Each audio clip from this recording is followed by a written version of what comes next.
قطر energy نے shell company کے ساتھ ایک معاہدے پر دستخط کیے ہیں جس کی روح سے اس نے جمہوریہ موریتانیہ کے ساحلوں کے قریب گیس اور پیٹرول کی تلاش کے پروجیکٹ میں 40% شیئرز حاصل کر لیے ہیں۔ اس موقع پر وزیر مملکت برائے امور توانائی اور قطر انرجی کے ایم ڈی اور سی ای او انجینئر سعد بن شرید الکعبی نے کہا کہ یہ معاہدہ موریتانیہ میں ایکسپلوریشن اور پروڈکشن کے سیکٹر میں حصہ ڈالنے کا موقع ہے اور اس کے نتیجے میں افریقی براعظم میں قطر انرجی کا وجود بھی مستحکم ہوگا۔ وزارت خارجہ کے سیکریٹری جنرل ڈاکٹر احمد بن حسن الحمادی کے ساتھ ملک کے دورے پر آئے ہوئے اقوام متحدہ کے دفتر برائے منشیات اور جرائم میں معاہدوں کے امور کے سیکشن کے سربراہ جناب جان برانڈو لینو نے ملاقات کی۔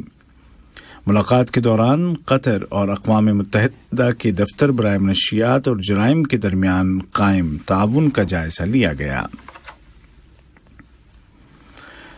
قطر نے کہا ہے کہ دنیا میں پائیدار ترقی، استحکام اور خوشحالی کے حصول کے لیے امن اور سلامتی دو بنیادی اور لازمی عناصر ہیں۔ براعظم افریقہ میں امن و سلامتی کے متعلق بلائے گئے سیکیورٹی کونسل کے اوپن سیشن سے خطاب کرتے ہوئے اقوام متحدہ میں قطر کی مستقل مندوب شیخہ علیہ احمد بن سیف آل ثانی نے ان خیالات کا اظہار کیا۔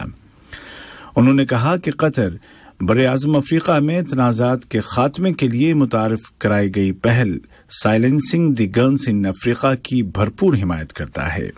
قطری مندوب نے مزید کہا کہ اس انیشیٹو پر عمل درآمد سے بین الاقوامی امن و سلامتی کے تحفظ اور دنیا میں خوشحالی اور ترقی کے حصول میں مدد ملے گی۔ یہ خبریں آپ اردو ریڈیو قطر FM 107 سے سن رہے ہیں۔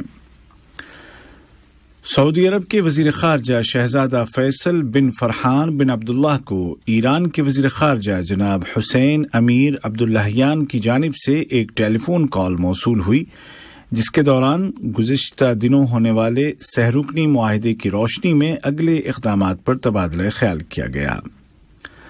اس معاہدے میں سعودی عرب، چین اور ایران شامل ہیں اور اس کی روح سے ایران اور سعودی عرب کے درمیان سفارتی تعلقات جلد بحال کیے جائیں گے۔ واضح رہے کہ دونوں ملکوں کے وزرائے خارجہ کے درمیان ماہ رمضان کے دوران ہی ایک ملاقات بھی ہونے والی ہے۔ مقبوضہ فلسطین کے علاقے مغربی کنارے کے شہر جنین کے جنوب میں واقع قصبے قباطیہ میں قابض اسرائیلی فورسز اور فلسطینیوں کے درمیان مسلح جھڑپیں ہوئی ہیں۔ ایک طرف جہاں مسجد اقصی کے قریب بے دردی کے ساتھ شہید کیے گئے فلسطینی نوجوان محمد خالد العسیبی کی شہادت کے خلاف غم و غصے کی لہر ہے، وہیں اسرائیلی وزیر اعظم نتن یاہو نے قاتل اسرائیلی پولیس اہلکاروں کی تعریف کرتے ہوئے ان کو اس بہیمانہ قتل پر مبارکباد پیش کی ہے۔ دوسری جانب اردن کے فرما روا شاہ عبداللہ دوم نے کہا ہے کہ بیت المقدس میں اسلامی اور مسیحی مقدس مقامات کے خلاف اسرائیلی کشیدگی کو روکنا ہر مسلمان کا فرض ہے۔ انہوں نے عالمی برادری سے مطالبہ کیا کہ وہ اسرائیلی اہلکاروں کے نسل پرستی پر مبنی اور دوسروں کی نفی کرنے والے بیانات کا نوٹس لے۔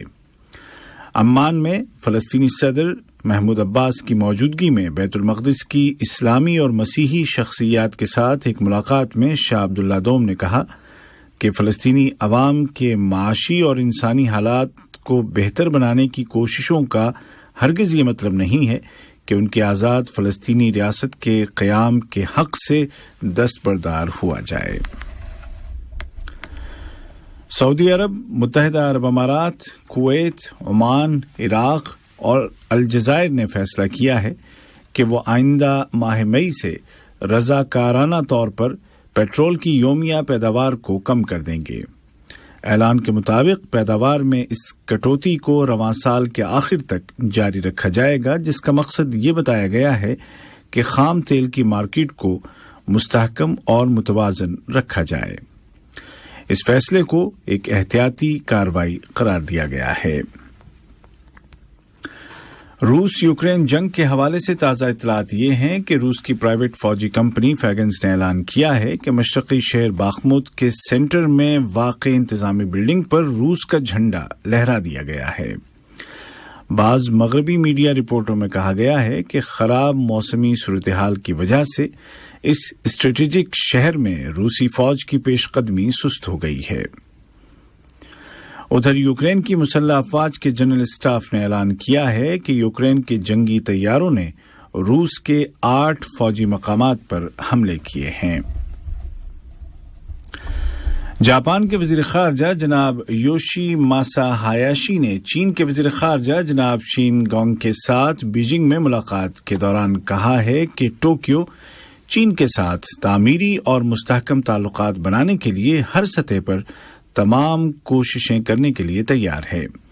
ملاقات کے دوران دونوں وزراء نے ہر سطح پر دونوں ملکوں کے درمیان روابط کو مضبوط کرنے پر اتفاق کیا۔ اور اب کچھ خبریں کھیل کی دنیا سے۔ قطر اسٹارز لیگ کے 18ویں راؤنڈ کے مقابلے میں کل الغرافہ کلب نے المرخیہ کلب کو 1-0 سے ہرا دیا۔ اس فتح کے ساتھ ہی الغرافہ 29 پوائنٹس کے ساتھ پوائنٹ ٹیبل پر چوتھے نمبر پر آ گیا ہے۔ کل ہی کھیلے گئے ایک دوسرے میچ میں الشمال کلب نے الاہلی کو 1-0 سے شکست دی۔ آج العربی کلب کا مقابلہ سلال کلب سے ہوگا۔ سری لنکا اور نیوزی لینڈ کی کرکٹ ٹیموں کے درمیان کل آکلینڈ میں کھیلے گئے پہلے T20 میچ میں مہمان سری لنکا نے سپر اوور میں جیت حاصل کر لی۔ پہلے بلے بازی کرتے ہوئے سری لنکا نے 5 وکٹوں پر 196 رنز اسکور کیے۔ جواباً نیوزی لینڈ کی ٹیم نے بھی مقررہ 20 اوورز کی آخری بال پر 196 رنز بنا لیے۔ بھارت میں کھیلی جا رہی کرکٹ لیگ IPL میں کل 2 میچز کھیلے گئے۔ پہلے میچ میں راجستھان رائلز نے سن رائزرز حیدرآباد کو 72 رنوں سے شکست دی۔ پہلے کھیلتے ہوئے RR کے بلے بازوں نے 5 وکٹوں کے نقصان پر 203 رنز اسکور کیے۔ جواباً حیدرآباد کی ٹیم مقررہ 20 اووروں میں 8 وکٹوں پر صرف 131 رنز ہی بنا سکی۔ کل ہی کھیلے گئے دوسرے میچ میں رائل چیلنجرز بنگلور نے ممبئی انڈینز کو 8 وکٹوں سے ہرا دیا۔ ممبئی انڈینز نے پہلے بلے بازی کرتے ہوئے 7 وکٹوں پر 171 رنز بنائے۔ جواباً RCB نے وراٹ کوہلی اور کپتان فاف ڈو پلیسی کی شاندار اوپننگ شراکت کی بدولت 16.2 اوورز میں ہی 172 رنوں کا ٹارگٹ پار کر لیا۔ وراٹ کوہلی 82 رنز کے ساتھ ناٹ آؤٹ رہے۔ آج کا پہلا نشریہ ختم ہونے سے قبل اس وقت کی اہم سرخیاں ایک مرتبہ پھر سن لیجیے۔ قطر فاؤنڈیشن کی سربراہ صاحبۃ السمو شیخہ موزہ بنت ناصر نے آٹزم کے شکار بچوں کی سپورٹ کے شعبے میں حاصل کردہ کامیابیوں کو سراہا اور اس میدان میں نئے راستے اور نئے طریقے تلاش کرنے کے لیے تعاون کو جاری رکھنے کی اہمیت پر زور دیا۔ آٹزم کے عالمی دن کے موقع پر کل وزیر اعظم و وزیر خارجہ نے معذور بچوں کے لیے خصوصی اسکول اور کنڈرگارٹن الہدایہ کا دورہ کیا۔ قطر نے کہا ہے کہ خوشحالی اور پائیدار ترقی کے لیے سلامتی اور امن 2 بنیادی اور لازمی عناصر ہیں۔ اور قطر اسٹارز لیگ فٹ بال کے ایک میچ میں کل الغرافہ نے المرخیہ کو شکست دے کر پوائنٹ ٹیبل پر چوتھی پوزیشن حاصل کر لی ہے، جبکہ IPL میں کل راجستھان رائلز نے سن رائزرز حیدرآباد کو اور رائل چیلنجرز بنگلور نے ممبئی انڈینز کو ہرا دیا ہے۔ اسی کے ساتھ اردو ریڈیو قطر FM 107 سے آج کا پہلا مفصل نشریہ اپنے اختتام کو پہنچا۔ عبید طاہر اور تکنیکی معاون انتخاب عالم اور جابر حسین کو اجازت دیجیے۔ خدا حافظ۔